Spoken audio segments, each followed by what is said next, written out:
Well, gentlemen, here we are again. Oklahoma has fallen again. They got one good half of football in before the wheels fell off the wagon. But in the end, the result is the same as it has been the previous 2 weeks for Oklahoma. A 26-14 defeat here in Oxford, Mississippi. Parker Thune alongside Brandon Drum and Brian Clinton. Look, we will have full reaction and analysis coming on the OU Insider Under the Visor post-game podcast, so keep an eye out for that on YouTube and your streaming platforms of choice. But instant reaction, guys, immediate thoughts on what we just witnessed. A tale of two halves. I think that encapsulates the whole day in like one sentence, because it was a tale of two halves. It was I want to say this though. I want to give it up to Joe John Finley, because that was magnificent. He called a great game. He called a great. I mean, look, they ended up with almost 400 yards of total offense, I believe. Oh, nope. After the net and everything got taken out, 329. But hell, we were watching like 220, 230, and people were walking away. And I don't think the yards tell the story, because you got the sacks from a decrepit offensive line after Jacob Sexton went out. But they're bad, Brandon. They're awful. They are bad. They're so bad. But there was the flow. I think the flow of the offense is what made everything look so good. And I asked Jackson Arnold this, and I want to get into this. Was it this? He did not want to admit that this was Levy's offense. I asked him straight up, and he was like, I don't want to say that because we got so far away from it this year, but we're running things we were good at. Because I said, does it remind you of 2023? He did not want to go into there, which I don't blame him, because he doesn't want to talk ill of Seth Luttrell. But at the same time, like, it tells you halves. The defense. They played so well in the first half and so bad in the second.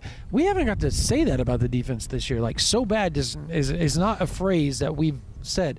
First time I'll say that this year. It just wasn't good. Was it so bad in an overall sense? Obviously, cornerback play was not great. Corner was bad. And that is an ongoing liability for Oklahoma. They have a guy, Jacoby Johnson. That is their Achilles heel, and I don't understand why Kenai Walker continues to get run. Or Des Malone. Des Malone has not been much better, but set your watch to it. Kenai Walker in man coverage against a receiver running deep, he's getting beat. We've seen it time and again. Brian, thoughts?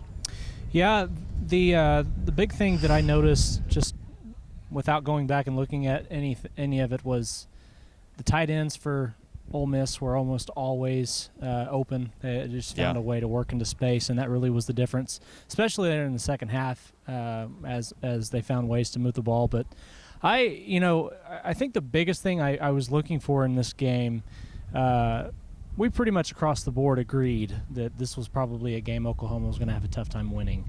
I was looking for this team to find itself on offense as far as just what is their identity. You take the sacks, you take the sack adjusted rushing yards. Oklahoma rushed for 207 yards, 5 yards a carry. Javante Barnes might have played the game of his career. Yeah, he was great. And I asked him if there were adjustments made to how they ran things, how they were running the football. And he said, no, not really, but it was kind of the same sentiment. We're just doing the things that we're good at. And that's the exact phrase that Jackson said. And it's the, you can really just tell that they're leaning into their strengths for what they are. Are they going to be able to beat teams like Ole Miss relying on that? Not in the current state of the offensive line, but I do think there are things you can take away offensively. Defensively, it's just frustrating. The second half, you would get yourself into situations where you thought you might be able to tee off a little bit and create some pressure. And time again, it just seemed like Jackson Dart was able to get out of trouble, and somebody would be open downfield. So, it's a frustrating loss, obviously, but 26-14.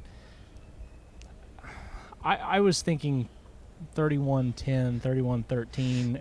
Whenever I got here this morning, and it's a cover if nothing else. So, I hate to call it that, but there are things this time around, this week, there are actually positives you can take away from this performance in the offensive side. Yeah. The last Yep. 2 weeks, that has not been the case. The biggest negative, I thought, offensive line, granted, but I think people need to understand this. Anybody that's been dogging on Jake Sexton, go watch Jackson Arnold's reaction when he realized how bad it was Oh, he for knew. Jake Sexton. He knew what was coming. He almost lost it. Like his face, his reaction, his frustration, it showed so vividly on the television screen.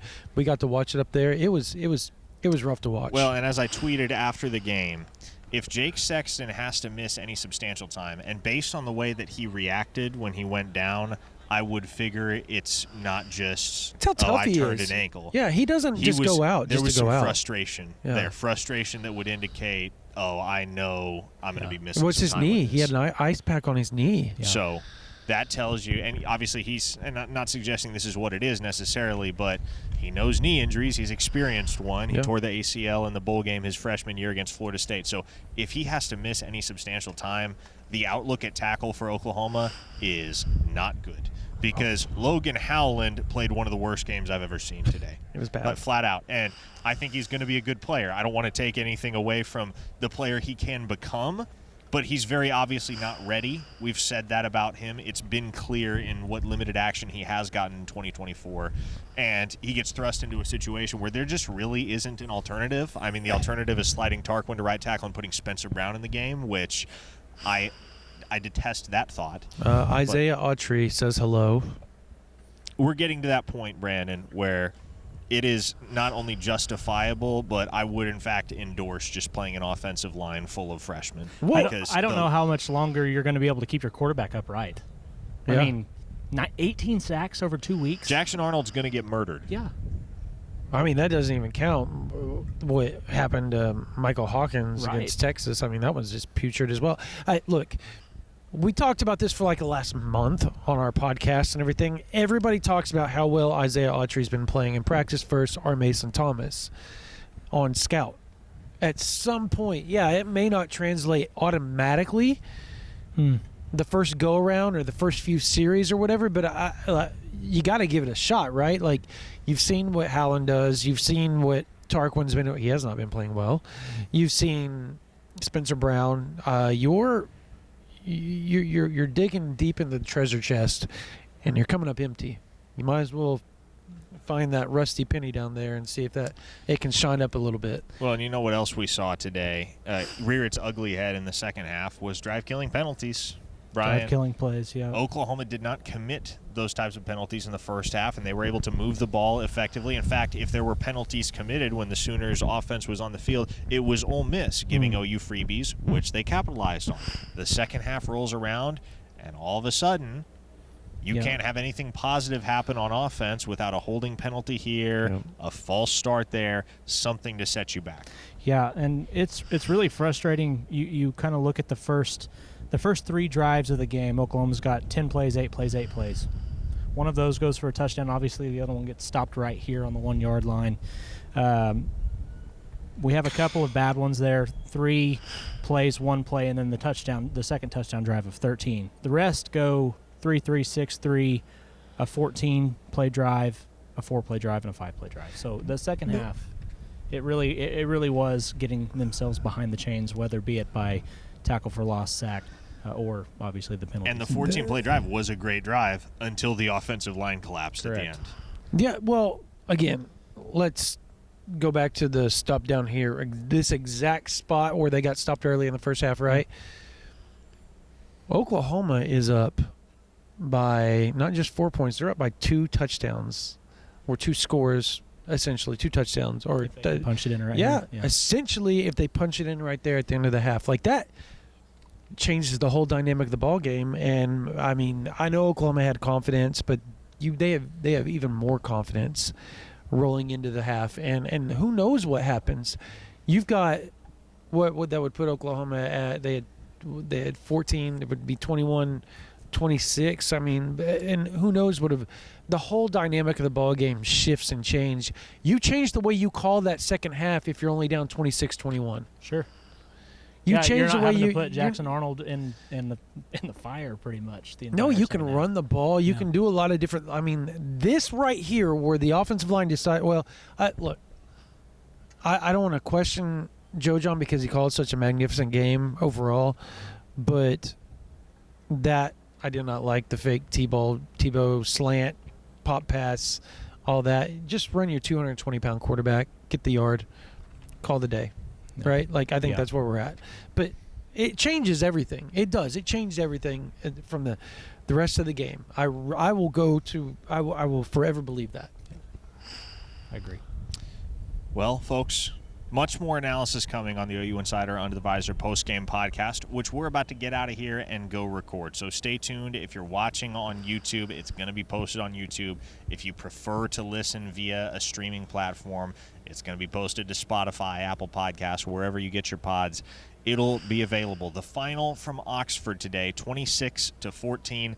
The Sooners get what you would hope would be a bye week type of game next week against Comes Maine. at a perfect time. Their SEC bye game against an FCS opponent. So that ought to be the Sooners' 5th win of the year and get them back north of 500 at 5-4 as they enter that brutal closing stretch against Missouri, Alabama, and LSU respectively. So until next week, when we will be back at Owen Field in Norman, Oklahoma. For Brandon Drum and Brian Clinton, I'm Parker Thune. Thanks for watching, everybody.